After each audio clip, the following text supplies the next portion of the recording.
Hola muchachos, buenos días, espero estén muy bien. Bienvenidos a nuestra clase de cátedra bolivariana. El día de hoy vamos a hablar un poco sobre la ilustración, es decir, vamos a analizar un poco el contexto donde nació Bolívar, pero esta vez vamos a analizar el contexto de las ideas, de las ideologías, de las formas de pensar, cuáles eran estas ideas en boga que estaban en la época y para eso hemos preparado una pequeña infografía que nos va a mostrar cuáles eran los principales elementos de esto que se conoce como la ilustración.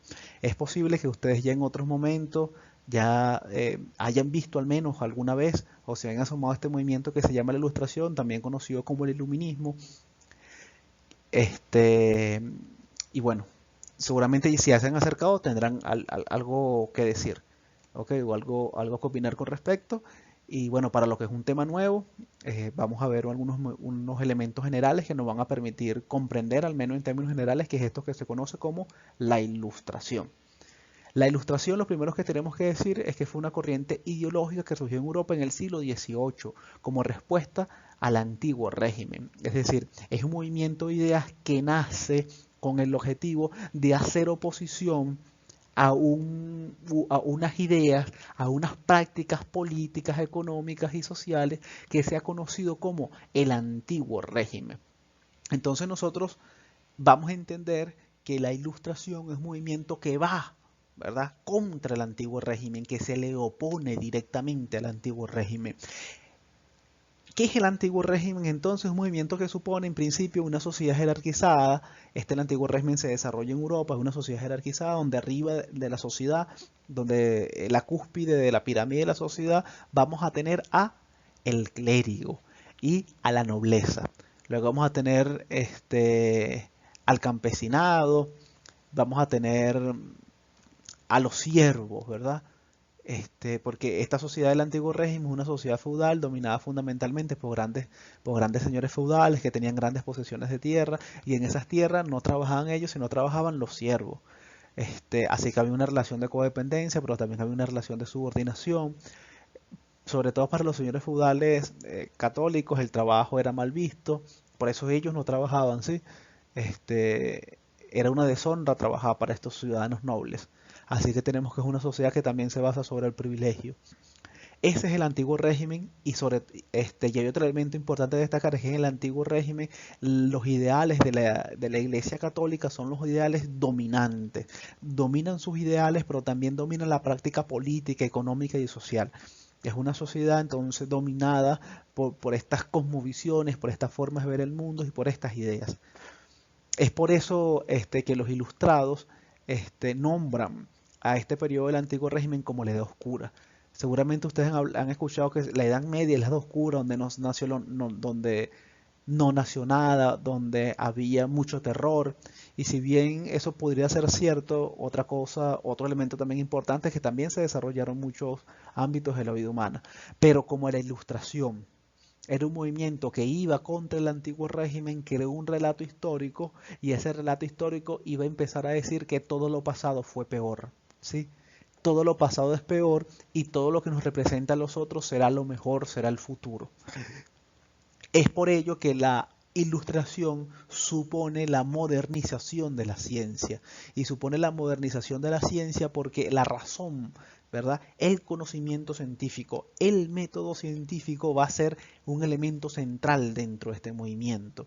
Lo demás que supone también la modernización y el planteo de los cambios sociales, tanto en lo social como en lo filosófico, como ustedes ven, porque son unas ideas que analizan, que reflexionan toda la sociedad, que reflexionan la sociedad como un todo.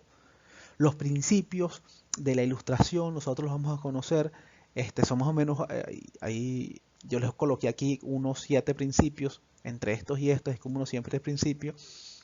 Este, esta mariposita está aquí, muchachos, porque digamos, es como simbólicamente la mariposa significa transformación y la ilustración significa exactamente eso, significa transformación, ¿sí? De lo antiguo a lo nuevo. Un principio fundamental que ya se los comentaba antes era el principio de la razón como única fuente del conocimiento para analizar la sociedad, que es este punto uno que tenemos aquí.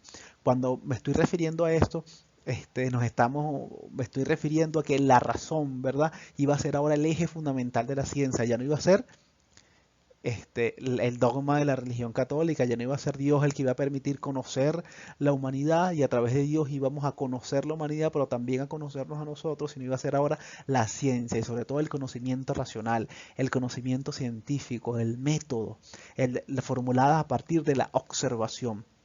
Ese iba a ser el nuevo método, que iba a sustituir al método del dogma de la Iglesia Católica muy dominante en ese momento. Entonces la razón es fuente de progreso, y es fuente de progreso, ¿por qué? Porque un espacio para los ilustrados donde no hay racionamiento es un espacio asociado con el antiguo régimen, asociado con el pasado. Y la ilustración estaba asociada, como yo les decía, con lo nuevo, ¿sí? Y por lo tanto los ilustrados decían que la razón nos iba a llegar, a través de la razón íbamos a encontrar el progreso.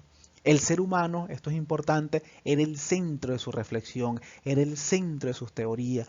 Y esto quiere decir que es una teoría antropocéntrica. Cuando me refiero a antropocéntrica me estoy refiriendo a que el ser humano está en el centro de todo esto.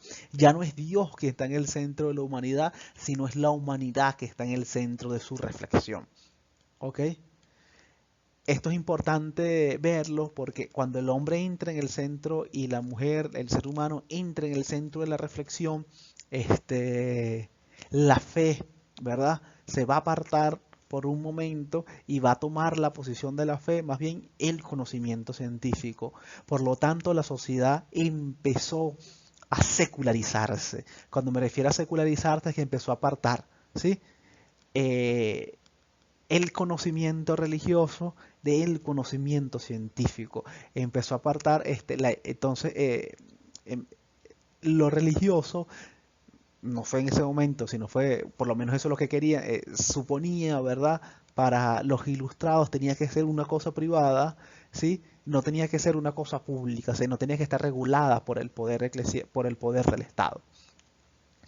Por eso supone un proceso de secularización y surge un pensamiento newtoniano, que es el pensamiento racional, científico, que es el pensamiento moderno.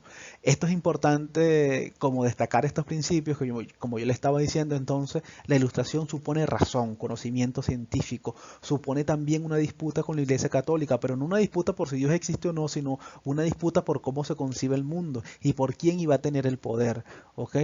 Es una teoría, por tanto, antropocentrista porque tiene al humano en el centro de su análisis, supone transformación, supone progreso y además supone secularización.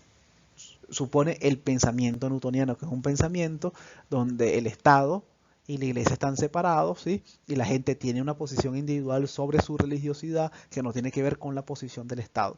Al menos eso es lo que supone la ilustración. La ilustración fue ampliamente difundida por un movimiento que se llama el movimiento enciclopedista, que lo vamos a ver mucho más adelante, lo vamos a ver a través de unas investigaciones. Bueno, que a través de este movimiento enciclopedista es que se empiezan a difundir el pensamiento ilustrado, muy importante en el pensamiento de nuestro libertador Simón Bolívar. Así que con esto terminamos la clase del día de hoy, muchachos. Espero hayan comprendido. Vean el video varias veces si no lo entienden y pregúntenme. Nos vemos en nuestra próxima clase.